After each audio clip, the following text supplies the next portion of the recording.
नमस्कार मित्रांनो, ट्रॅकिन टेक मराठीच्या आणखीन एका व्हिडिओमध्ये आपलं स्वागत आहे. आणि आज आहे आमच्याकडे रिअलमीचा C31. तुम्हाला एक गोष्ट सांगू का, मला कळत नाही रिअलमी असं नेमिंग का करतं, एस्पेशली त्यांचे C सिरीजमध्ये.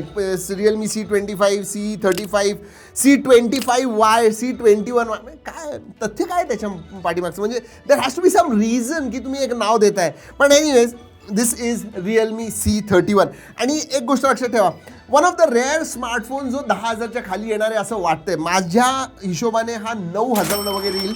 जेव्हा मी याचं अनबॉक्सिंग करतोय मला याची प्राईस माहीत नाही आहे, पण हा 9,000पर्यंत यायला पाहिजे अशी माझी अपेक्षा आहे. चला करूया अनबॉक्सिंग. तसं अनबॉक्सिंग करण्याच्या अगोदर मित्रांनो, चॅनलला सबस्क्राईब नाही केलं तर नक्की करा, म्हणजे आपली जी मराठी कम्युनिटी आहे ती वाढवायची आहे. आणि अनबॉक्सिंग आमची आवडत असतील लाईक करायला विसरू नका. बरं, डॉक्युमेंटेशनचं हे फारच बारीक आहे. याचा अर्थ केस नाही आहे, 10,000च्या खाली असलं म्हणून केस द्यायची नाही असं काय असतं का? बरं, डॉक्युमेंटेशन. त्याच्यानंतर हा हेफ्टी फोन आहे, म्हणजे स्वस्त आहे म्हणून हलका असं नाही आहे, हेफ्टी फोन म्हणेन. दाखव. अरे चार्जर एवढा मोठा. जनरली 10,000च्या खालचे फोन असं एवढा मोठा चार्जर नसतो, पण 10 वॉटचा चार्जर आहे. मोठा असला म्हणून काय आलं. दर्शन बडे नाम खोटे, जे काय म्हणतात ते. आणि हा आहे USB नाही, USB टाईप C नाही, मायक्रो USB आहे. आजकालच्या 2022च्या जमान्यात दिस इज अनएक्सेप्टेबल की तुम्ही एक फोन लॉन्च कर, 9,000चा असला म्हणून काय आलं, पण मायक्रो USB पोर्ट बरोबर लॉन्च करता phone. Not done at all. चला हे सगळं ठेवूया साईडला, बघूया फोनकडे. Alright, Realme C31 powerful Unisoc T612 processor, Unisoc प्रोसेसरवरती येतो. चला हे सगळं ठीक आहे. ओ वाव, म्हणजे मी अपेक्षा केली नव्हती.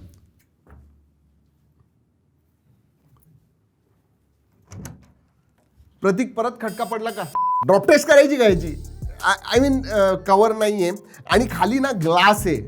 जनरली हिंदीमध्ये करतो वूड असतं, ह्याच्यावरती ग्लास आहे, त्यामुळे चान्सेस खूप सॉलिड आहेत की हा फोन जो आहे ना, नाही आधी मागचं करतो, मागून प्लॅस्टिक आहे त्यामुळं प्रॉब्लेम यायचा नाही. अरे काय हातबीत काय जोडतोयस, काय होणार नाही. आणि झालं तर झालं, काय करणार आता. पुढून देखते आहे टेन्शन. एकदम सरळ पडला म्हणून मला नाही वाटत काय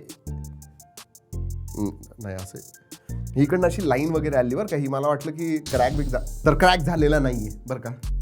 एव्हरीथिंग इज गुड. लाईट का गेली, पण कुठली तरी एक लाईट गेली वाटते. म्हणजे जर का तुम्ही दिसायला बघितलं ना तर हा इट फील्स मोर एक्सपेन्सिव्ह होणार. 15-20 हजाराचा वगैरे वाटतो. सो दिसायला तर नक्की चांगला आहे. दुसरी गोष्ट, 9,000चा असला तरी मागं फिंगरप्रिंट सेन्सर नाही आहे, साईड माउंटेड आहे, याचा अर्थ मॉडर्न सुद्धा वाटतो. So it is mix. चला चालू करूया फोनला. तसे पोर्ट्स आणि बटन सगळेच आहेत, पण एकच गोष्ट जी सांगितली तुम्हाला, मायक्रो USB पोर्ट जे आहे ना, should not have been there, it should be USB type C. मित्रांनो, जर का डिस्प्लेबद्दल सांगू तर 6.5 इंचचा HD+ display, that is okay. कारण की 8-9 हजारात जर का फोन येणार असेल तर HD डिस्प्लेच येतो, FHD येत नाही, आणि कंपोनेंट्सचे प्राइसेस वाढलेत, त्यामुळे I am okay with it. डिस्प्लेची क्वालिटी सुद्धा मी म्हणेन ठीकठाक आहे, व्ह्यूइंग अँगल सुद्धा चांगले आहेत. चिन थोडी मोठी आहे ऑब्व्हियसली, आणि वॉटर ड्रॉप नॉच आहे, म्हणजे थोडं डेटेड पुढून नक्की दिसतं. असं नाही वाटत फोन बघितल्यावरती एकदम मॉडर्न नवीन फोन आहे, नाही. जर का स्पेसिफिकेशन्स बद्दल सांगायचं झालं तर युनिसॉक T612 ह्या प्रोसेसरवरती येतो. आता हा जो प्रोसेसर आहे, तुम्ही म्हणाल मग कम्पॅरिझनमध्ये किती पॉवरफुल आहे. It surprised me. ॲक्च्युली मला सरप्राइझिंग वाटलं.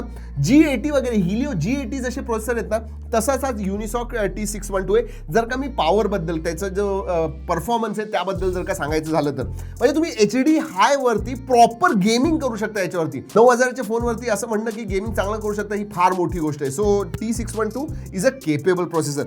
आणि एक गोष्ट मला सरप्राइझिंग वाटली, स्टोरेज टाईप जे आहे ना, ते UFS 2.2 आहे. म्हणजे जवळजवळ 20-25 हजारच्या फोनमध्ये सुद्धा कधी कधी UFS 2.1 असतं, पण ह्याच्यामध्ये UFS 2.2 आहे. आणि त्यामुळे ह्याचा जो अंतुतू स्कोर आहे 2 लाखाच्या वरती येतो.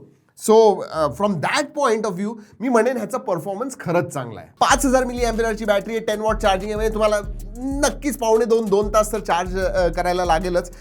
पण जर का मी प्रोसेसरबद्दल सुद्धा सांगायचं झालं तर 12 nm चा प्रोसेसर आहे, 5,000 mAhची बॅटरी, म्हणजे दिवसभर तुम्हाला आरामात जाईल. You should not have any problem. मल्टीमीडियाचं सांगायचं झालं तर मल्टीमीडियासाठी प्राईसच्या मानाने मी म्हणेन चांगला आहे. एकच गोष्ट मला नाही आवडली की हे जे स्पीकर्स आहेत ना मागच्या बाजूला आहेत, त्यामुळे तुम्ही गादीवरती वगैरे जर का ह्या फोनला ठेवलं तर तो आवाज जो आहे ना सगळा बंद होऊन जाईल, फार कमी येईल तुम्हाला. तर that is something that I did not like. मागच्या बाजूला स्पीकर्स. चला कॅमेराबद्दल बोलूया. जर का कॅमेराबद्दल सांगायचं झालं तर मागं असे 2 मोठे सेन्सर दिसतात, पण ते 13 मेगापिक्सेलचा प्रायमरी सेन्सर आहे, 2 मेगापिक्सेलचा सेकंडरी, आणि तिसरा जो ब्लॅक अँड व्हाईट सेन्सर ते म्हणतात तो 2 मेगापिक्सेलचा आहे. सो 13+2+2. पण ते 2+2 जे आहेत ना ते काढून टाका, फक्त 13 मेगापिक्सेल असंच मी म्हणेन. आणि पुढं 5 मेगापिक्सेलचा सेन्सर आहे. मी फोटोज तुम्हाला स्क्रीनवरती दाखवतोय, तुम्ही सांगा नक्की कसे वाटतात. ठीकठाकच म्हणेन, त्याच्याहून जास्त काही नाही. नॉर्मल कंडिशन्समध्ये फोटोज ठीकठाक येतील, पण लो लाईटमध्ये वगैरे प्रयत्न करू नका, अनयुजेबल लिटरली. एक गोष्ट मला नक्की आवडली, ह्याच्यामध्ये ना रिअलमी युआयचं लाइटर व्हर्जन आहे, रिअलमी UI आर एडिशन असं म्हणतात ते, which is based on Android 11. पण मला जरा जास्त क्लीन वाटलं ते, म्हणजे रिअलमी UI जर का त्याच्यावर कम्पेअर केलं तर ते थोडं हेवी वाटतं. हे जे आहे दॅट इज क्लीनर डेफिनेटली. आणि हो, लेटेस्ट मार्चचं सिक्युरिटी पॅच सुद्धा तुम्हाला मिळतो. So from that perspective it is good. मी म्हणेन UI जे आहे थम्स अप. एक गोष्ट जी मिसिंग आहे जनरली मित्रांनो, जर का 10,000च्या खालचा फोन असला तर नक्कीच तुम्हाला रेडिओ पाहिजे असतो फोनमध्ये. ह्याच्यामध्ये रेडिओ नाही आहे, FM रेडिओ नाही आहे. म्हणजे तुम्ही बसमधनं जाताना, ट्रेनमधनं जाताना तुम्हाला ऐकायचं असेल, यू डोंट हॅव दॅट. तर जसं मी म्हटलं की हा जो फोन आहे ना, 2 गोष्टी मला ह्याच्या सरप्राइझिंग वाटल्या. एक तर लुक्स जास्त महागाच्या फोनसारखे वाटतात, आणि दुसरं म्हणजे performance. It gives really good performance, that's for sure. म्हणजे युनिसॉक T612 आधी मी वापरलेला नव्हता, पण ह्याच्यावरती वापरल्यानंतर डेफिनेटली मी म्हणू शकेन it is a capable processor. आणि 10,000च्या फोनमध्ये I think it gives good performance. जर का तुम्हाला बाय करायचा असेल हा फोन, लिंक वगैरे मी खाली डिस्क्रिप्शनमध्ये देतोय. आणि व्हिडिओ आवडला असेल लाईक करायला विसरू नका. या फोनबद्दल काही प्रश्न असेल कमेंटमध्ये नक्की विचारा. मित्रांनो, या व्हिडिओमध्ये एवढंच. पुढच्या व्हिडिओपर्यंत जय हिंद, जय महाराष्ट्र.